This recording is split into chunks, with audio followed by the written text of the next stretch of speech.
The weight of noise. The age where everyone speaks but nobody listens. There was a time when silence was sacred. A time when words were chosen like seeds, planted with intention and allowed to grow in the soil of patience. But now, we speak as if silence were a crime. Every day, the world hums with the noise of a billion voices, messages, opinions, emotions shouted into the digital void. Everyone talks, but almost no one listens. We've mistaken volume for truth and chaos for connection. Alan Watts once said, "We are always listening to ourselves, rarely to anything else." That's the tragedy of our time. We confuse expression with understanding. We talk not to connect, but to confirm that we still exist. Every notification, every argument, every post, a flare fired into the sky screaming, "Look at me, don't let me disappear." But the irony is brutal. The louder we speak, the less we are heard. Because real understanding doesn't happen in noise. It happens in stillness. Have you ever sat across someone who talks endlessly, filling every space with words? At first, you listen. Then slowly, you begin to fade away inside their noise.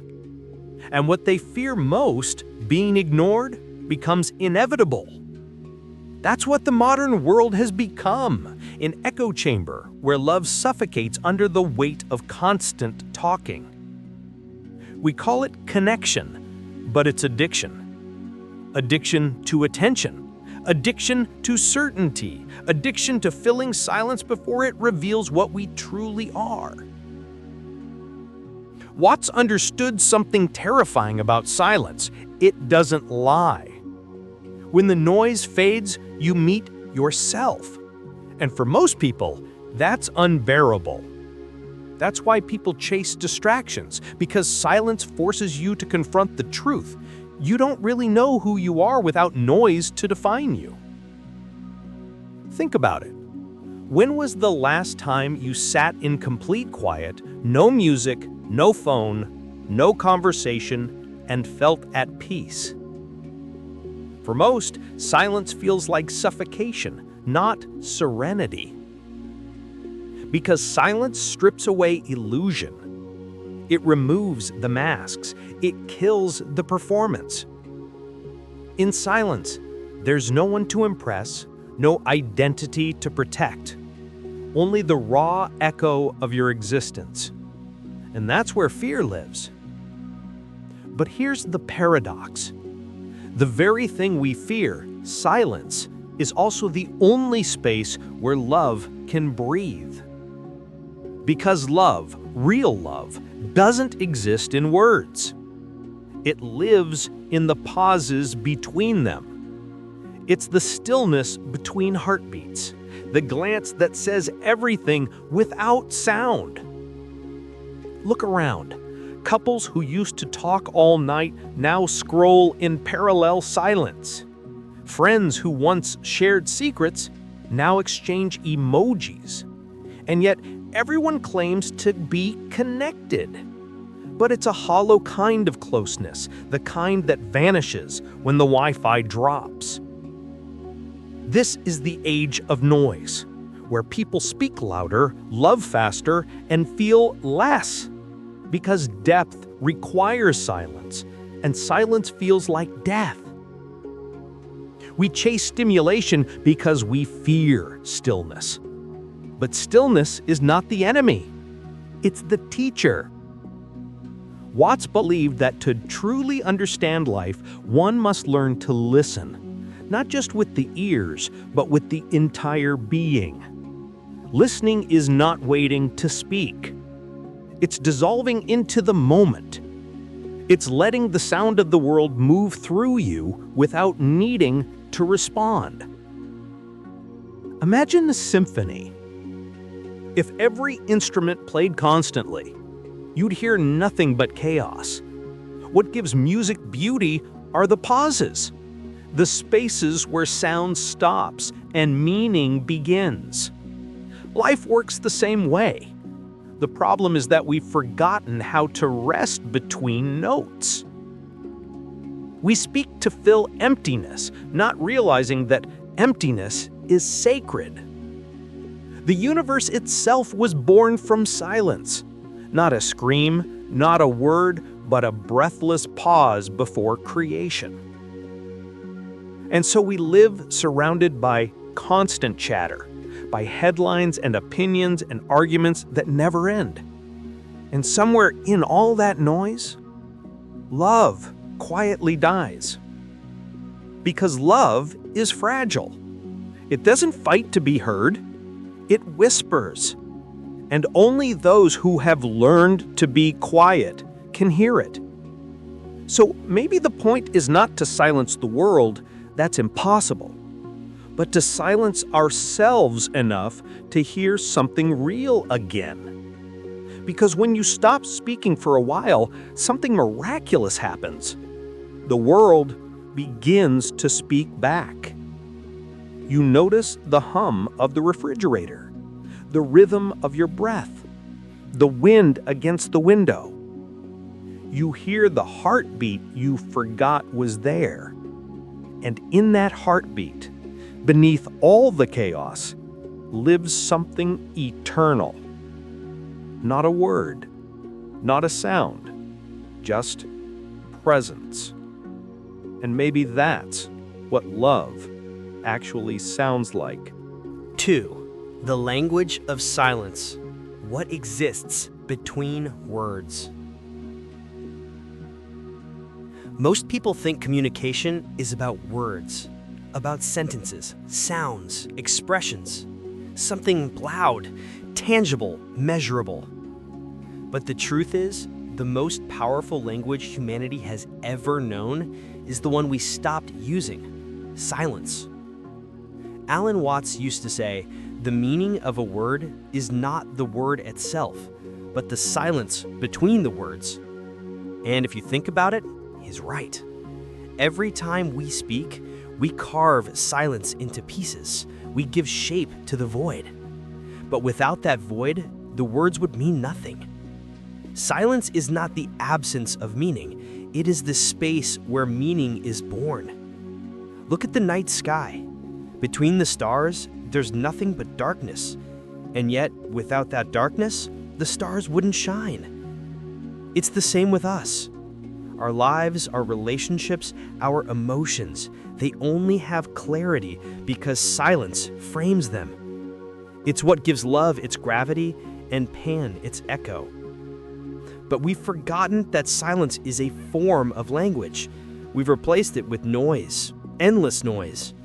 We explain, justify, overshare, confess. We talk not to connect, but to avoid the discomfort of what cannot be said. And so we drown truth beneath words that were never meant to hold it. Watts believed that silence is not empty. It's full of everything that words cannot carry. In silence, you hear the whispers of what's real. You begin to notice how a glance can say more than a paragraph. How a moment of stillness between two people can hold more tenderness than 1,000 declarations of love. But to understand this language, you must learn to stop listening with your ears. You must learn to listen with your attention. The ear hears sound, but attention hears being. When someone you love is silent, it doesn't mean absence. It could mean safety. It could mean exhaustion. It could mean they trust you enough not to fill the space with noise. Yet we panic when silence enters the room. We think something's wrong. We rush to fix it, to fill it, to make it comfortable again. Because silence reveals what's underneath. And what's underneath is often truth. Truth about what we feel. Truth about who we are. Truth about what we're avoiding. When you truly listen in silence, you realize that everything speaks. The wind speaks, the light through the window speaks, the quiet sigh of someone you love speaks. Even your own heartbeat has something to say if you can sit still long enough to hear it. Silence is not passive. It's active presence. It's not empty. It's overflowing. It doesn't isolate. It connects. Because only in silence can two beings truly meet, without masks, without roles, without performance. Think of the last time you sat with someone in complete quiet. Maybe a lover, maybe a friend. No music, no talking, no distractions, just presence. At first it's uncomfortable. Then slowly, something changes. The silence between you becomes alive. You begin to feel seen, not through words, but through being. And that's the moment when communication transcends sound. That's when connection becomes sacred. Watts once compared silence to the background of a painting. The canvas itself is invisible, yet every color, every line, every detail depends on it. Silence is the canvas of existence. Without it, there's only chaos, fragments without form. But within it, everything finds its place. You see, the universe itself speaks in silence. Planets move without sound, oceans rise and fall in rhythm. The sun burns silently across eternity. Nature doesn't explain itself, it simply is. And yet we understand it deeply, instinctively, because we were born fluent in silence. It's the language of the soul before words were invented. It's the language of the universe before time began. But somewhere along the way, we unlearned it.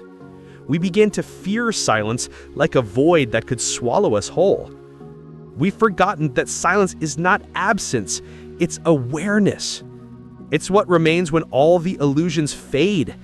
It's the space where love, grief, and truth can finally breathe. So the next time you sit with someone and the conversation fades, don't rush to fill it. Listen. Not with your ears, but with your entire being. Because silence is not a lack of communication, it's its highest form. In that silence, you'll hear everything that words can't hold. You'll hear forgiveness, you'll hear longing, you'll hear understanding. And sometimes you'll hear love, not as a sound, but as a vibration in the chest, as a shared stillness between two souls who no longer need to prove anything. The problem isn't that we talk too much. It's that we've forgotten how to say something without speaking. We've forgotten that silence is a language older than speech and deeper than logic. A language that doesn't explain, but reveals. And that's why the world feels so loud. Because we built our lives on words we don't mean, while the truths we can't say are quietly waiting for us in the silence we avoid. So if you truly want to understand love, stop asking for more words and start listening to what's between them. Because when you can finally hear that, you'll understand the secret that Alan Watts tried to teach the world. The most honest things ever said were said without sound. 3. The death of presence, when love becomes an echo.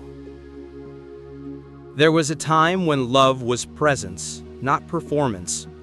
When it meant being there, fully, quietly, completely.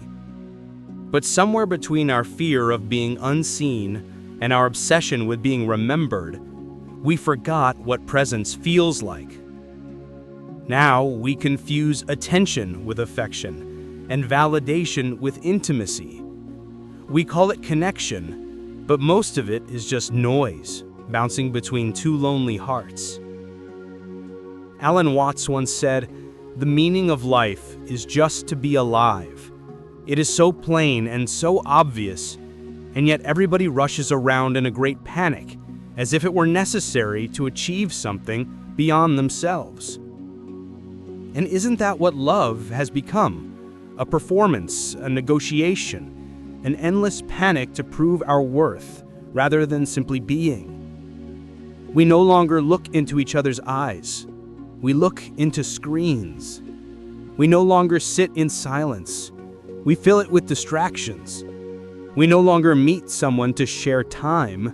We meet them to escape ourselves. And in that endless running, something sacred dies. Presence.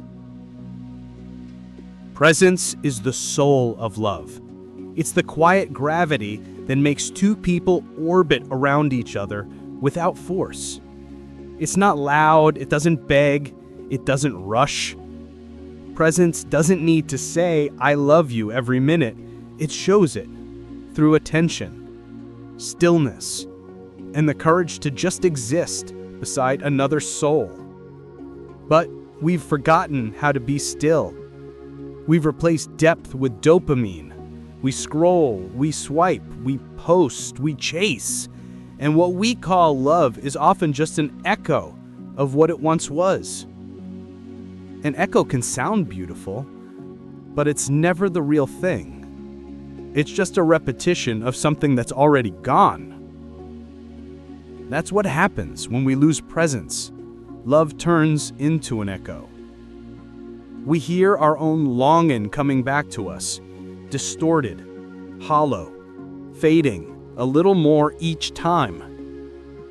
Think about it. How many relationships today are built not on truth, but on performance? How many people say "I love you" not as a feeling, but as a plea, as a way to fill silence before it reveals the distance between them? We talk about love constantly, yet live in a world starving for attention. Not the digital kind, but the sacred kind. The kind that sees. To be present is to see someone without agenda. It's to look beyond what they show you and sense the quiet storms they never mention. It's to sit beside them in silence and still feel complete. Presence doesn't demand. It receives. It doesn't chase. It allows. And that's why it feels almost supernatural in a world addicted to movement. Watts described this beautifully.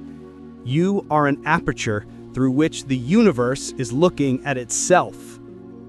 That means when you're fully present with another human, you're not just two humans interacting, you're existence, witnessing itself through love. But when presence dies, everything becomes mechanical. We talk, but we don't hear. We touch, but we don't feel. We love, but only halfway. And soon, even the most passionate connection begins to sound like an echo of something that once felt alive. Silence used to be a lover's sanctuary. Now it's treated like a threat. When two people fall quiet, they think something's wrong. So they fill the space with words, with laughter, with meaningless noise, anything to avoid what silence might show them. But what silence reveals is truth, how present you really are. Presence is not measured in proximity. You can be inches away and still be miles apart. And you can be oceans away, but feel close if your presence is whole. That's why absence doesn't kill love, indifference does. When love loses its stillness, when it becomes a constant negotiation for attention, it begins to rot from the inside. And that's when we start confusing echoes for music. We chase the sound of what used to be. We replay conversations, read old messages, stare at photos, trying to resurrect presence that no longer exists. But all that remains are vibrations of memory, shadows of something sacred that we didn't protect. You can't resurrect presence through noise. You can't rebuild intimacy through overexposure. You can only return to it through stillness, through remembering that love isn't something you perform. It's something you embody. It's not what you say, It's how you exist beside another without losing yourself. In presence, love doesn't need a reason. It doesn't need reassurance. It simply breathes. It sits quietly between two beings, unannounced, patient, eternal. But to reach that space, you must be willing to die to the noise. You must let the echo fade. And when it does, when you stop chasing what's already gone, something extraordinary happens. You rediscover the original sound, not the echo, not the replay, not the memory. The real voice, the one that speaks only in stillness. That's love as Alan Watts understood it. Not a feeling you can name, but a state of awareness. A sacred pause where the self dissolves and only presence remains. It's not loud, it's not dramatic, it's not desperate. It's quiet, steady, infinite. When love loses presence, it becomes noise. But when presence returns, even silence sounds like devotion. Because real love doesn't need to shout.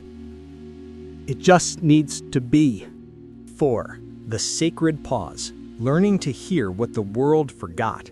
There's a moment, small, quiet, invisible, that exists between one breath and the next, between a heartbeat and the silence that follows it, between one word and the one that's about to come. That moment is the pause. Most people miss it. They rush past it, terrified of what they might feel if they stop long enough to notice it.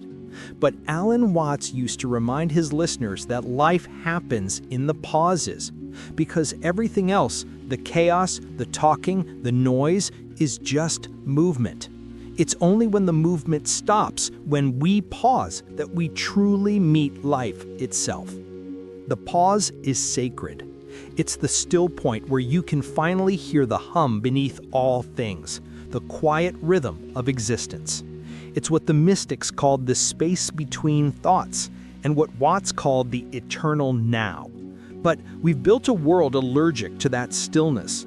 Every second of our lives is filled with motion. Screens flickering, hearts racing, words overflowing. We live like perpetual storms, terrified that if we stop, we'll disappear. And yet, it's in that very stillness, in the sacred pause, that everything real begins to breathe again. When you pause, you meet yourself.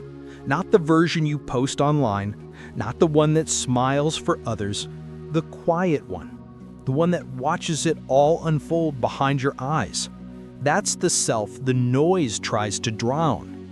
Alan Watts believed that humans are terrified of silence because silence mirrors truth, and truth doesn't need decoration. In the pause, there's no script to follow, no performance to maintain. There's only awareness, and awareness can be heavy. That's why people prefer distraction, because it numbs them from having to face what's real. But what if the pause isn't empty at all? What if it's the most alive moment there is? In music, the pause is what gives the melody meaning. Without it, everything would collapse into chaos. In conversation, the pause allows the heart to catch up to the words. In love, the pause between gestures is where intimacy blooms. The sacred pause is not a break from life. It is life. Because when you stop forcing things to move, they begin to move naturally.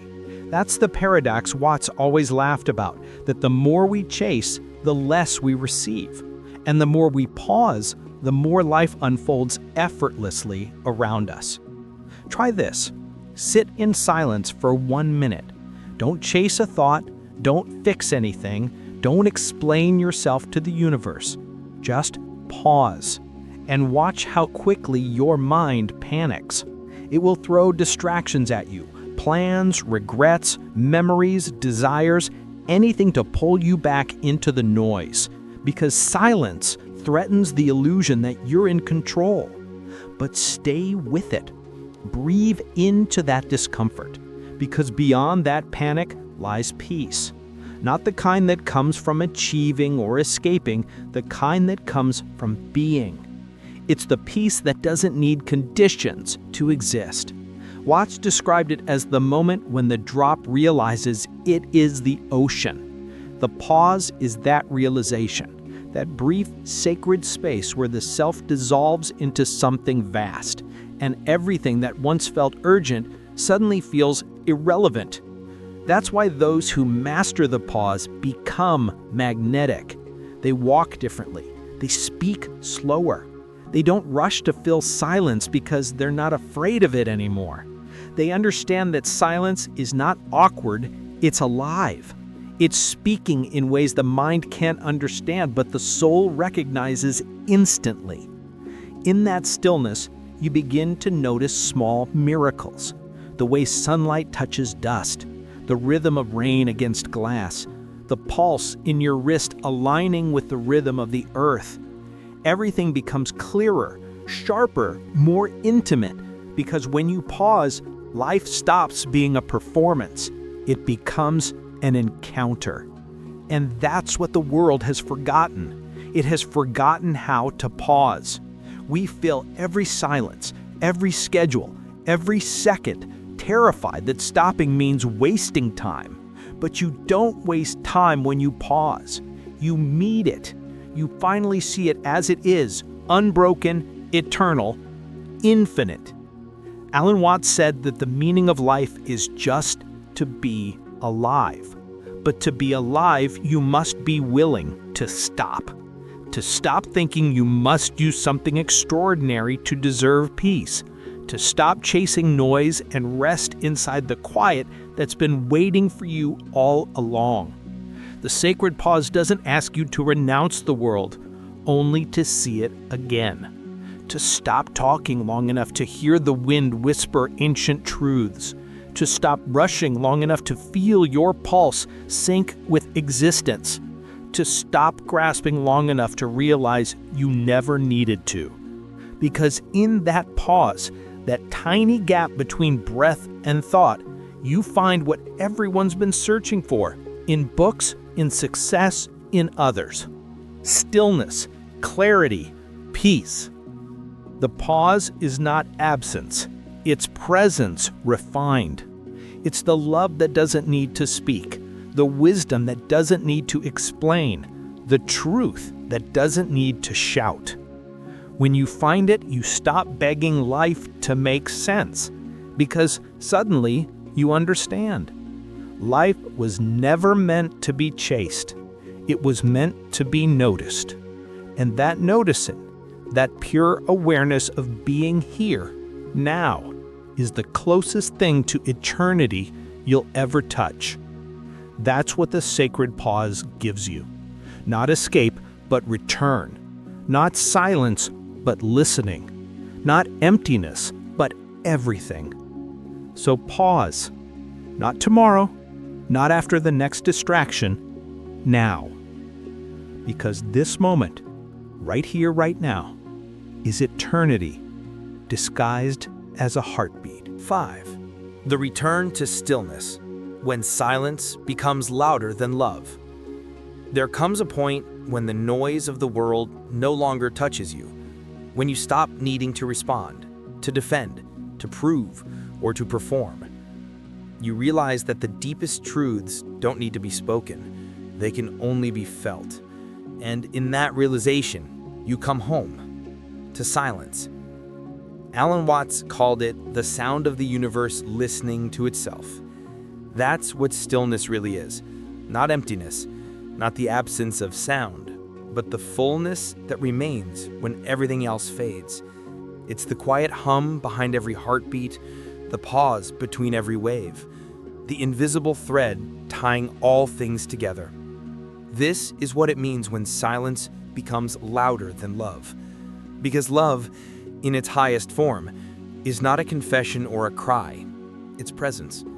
It's the moment you no longer need to be seen to feel seen, no longer need to be heard to know you're understood, no longer need to chase, because what is meant for you has already found you. here, in the quiet.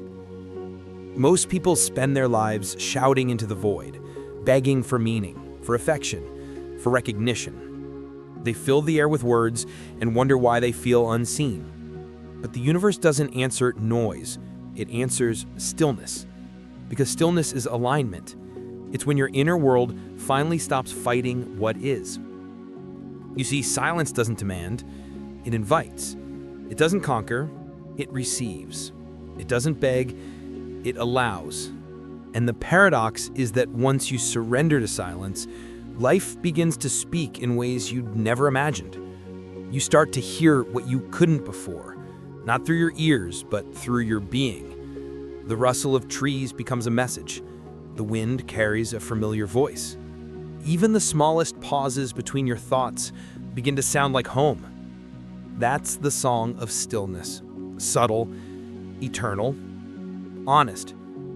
Watts said that people fear silence because they fear discovering that there is no separate self, only existence happening. And he was right.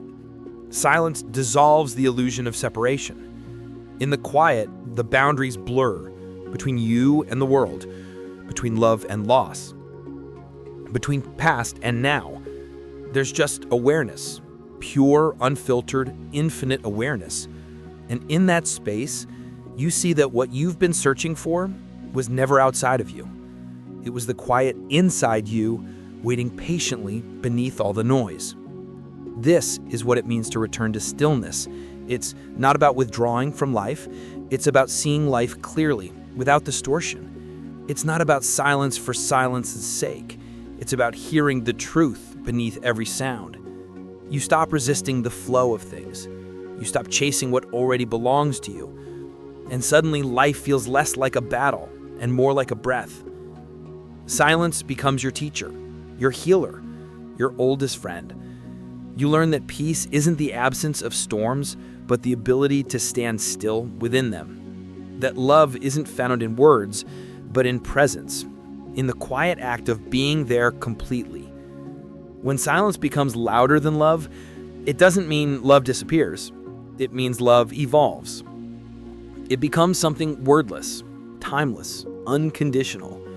It stops needing to be announced and starts radiating quietly, like sunlight that doesn't ask to be seen but warms everything it touches.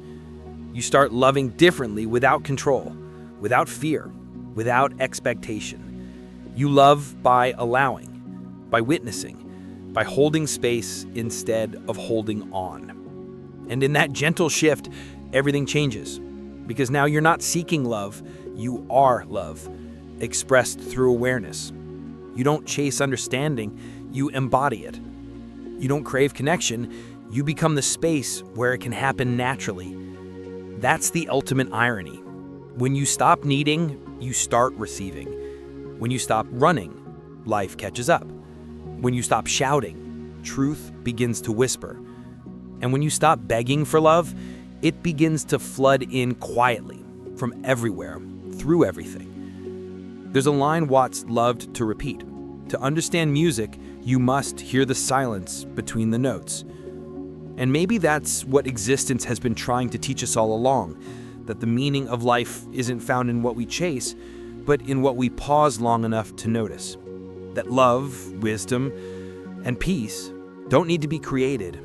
They only need to be remembered. In the end, all things return to stillness. The ocean always returns to calm. The storm always gives way to clear skies. And the soul, after all its wandering, always returns to silence.